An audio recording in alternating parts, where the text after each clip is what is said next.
কথা বলছে 860 পেজ। মূল রিপোর্টটা ভাগ আছে, এখানে আমাদের একটা ভূমিকা আছে, ঠিক তেমনি আমাদের একটা সংক্ষিপ্ত সার আছে। এখানে আমরা বিভিন্ন সংগঠনের কাছ থেকে যে লিখিত সুপারিশগুলো পেয়েছি প্রত্যেকটা আমরা ছাপিয়ে দিয়েছি। সুতরাং এর 4টি অংশ, একটা আপনাদের ভূমিকা সহ একটা অংশ যেখানে আমরা ঐতিহাসিক বিবর্তনের কথা বলেছি, আমাদের গ্রন্থনা সংগ্রামের কথা বলেছি, আমাদের শিল্পায়নের কথা বলেছি, এবং তারপর আমরা একটা সারসংক্ষেপ ছাপিয়েছি। আমরা একটা তারপর মূল সুপারিশগুলো আছে, বিষয়ভিত্তিক মূল সুপারিশ, এলাকা ভিত্তিক সুপারিশ, এবং তারপর আমাদের বিশেষ জনগোষ্ঠীর ব্যাপারে আমাদের কিছু সুপারিশ আছে, তারপর আপনাদের কথাগুলো আমরা ছাপিয়ে দিয়েছি।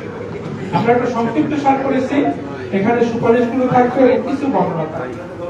এটি আপনাদের কাছে কিন্তু অনলাইনে চলে গেছে অলরেডি, কারো কারো কাছে গিয়েছে, কারো কাছে যাবে, ওনাকে আমরা দিয়েছি, আপনাদের ওয়েবসাইটও দিয়েছি।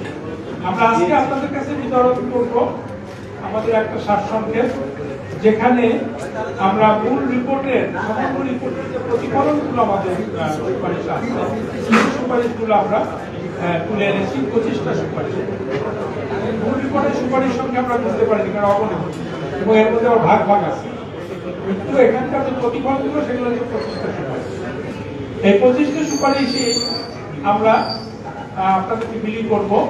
কিন্তু তার আগে আমি একটু বলতে চাই যে আমরা যদি একটা ভাগ করি এই সুপারিশ, তাহলে সেটা আপনাদের জন্য সুবিধা হবে, যে আমাদের মোটা দাগে আমরা কোথায় আপনারা আমাদের চেয়ে আপনারা ভালো জানেন যে বাংলাদেশের সমস্ত মানুষ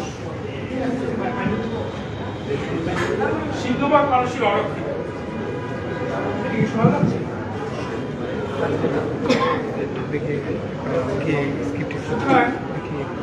তাদের কথা বিবেচনা রেখে আমরা দুটো মূল ভিত্তি ধরেছি, একটি হচ্ছে সার্বজনীনতা, আরেকটি হচ্ছে